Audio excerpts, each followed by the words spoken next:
اعوذ باللہ من الشیطان الرجیم بسم اللہ الرحمن الرحیم وَإِذْ قُلْنَا لِلْمَلَائِكَةِ اسْجُدُوا لِآدَمَ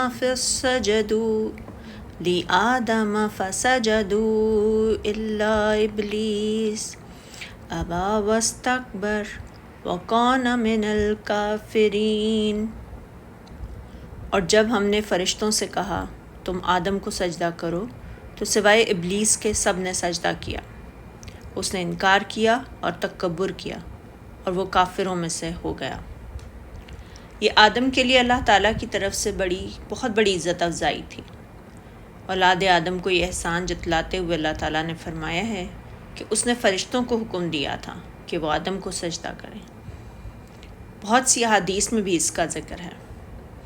ایک حدیث میں فرمایا، اے اللہ مجھے وہ آدم دکھا جنہوں نے ہمیں اور اپنے آپ کو جنت سے نکلوا دیا تھا۔ تو اللہ تعالیٰ نے موسیٰ علیہ السلام کو حضرت آدم علیہ السلام کا دیدار کروا دیا۔ تو انہوں نے کہا کیا آپ ہمارے باپ ہیں؟ تو آدم علیہ السلام نے کہا ہاں۔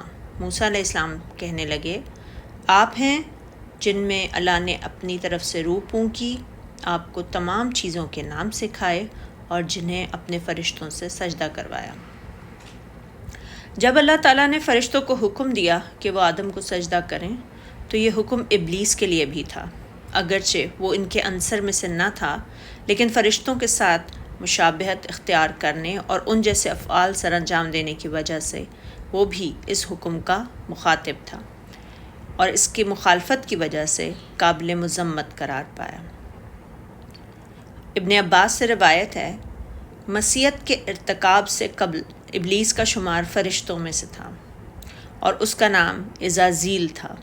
یہ زمین کے باشندوں میں سے تھا، عبادت اور علم کے اعتبار سے یہ تمام فرشتوں سے بڑھ کر تھا، اسی وجہ سے یہ تکبر میں مبتلا ہو گیا اور اس کا تعلق فرشتوں کے ایک ایسے خاندان سے تھا جس کا نام جن تھا، یعنی جنوں کی ایک قسم تھا۔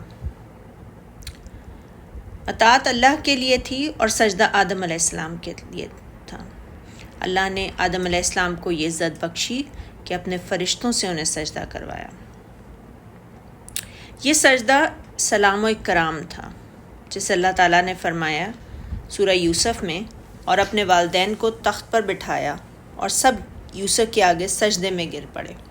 اور اس وقت یوسف نے کہا ابا جان یہ میرے اس خواب کی تعبیر ہے جو میں نے پہلے بچپن میں دیکھا تھا، میرے پروردگار نے اسے سچ کر دکھایا۔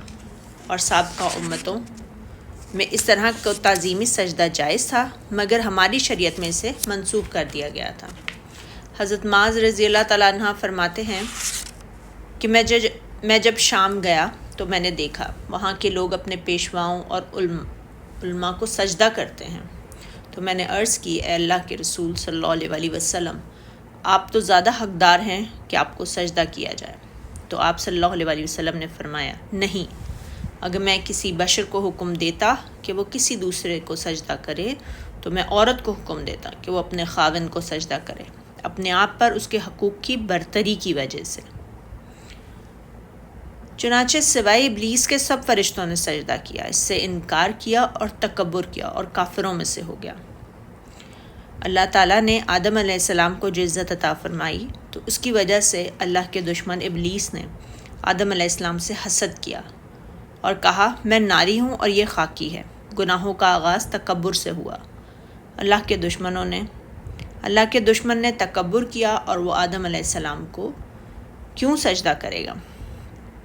صحیح حدیث میں بھی ہے کہ جس کے دل میں رائی کے دانے جتنا بھی تکبر ہو وہ جنت میں داخل نہیں ہوگا۔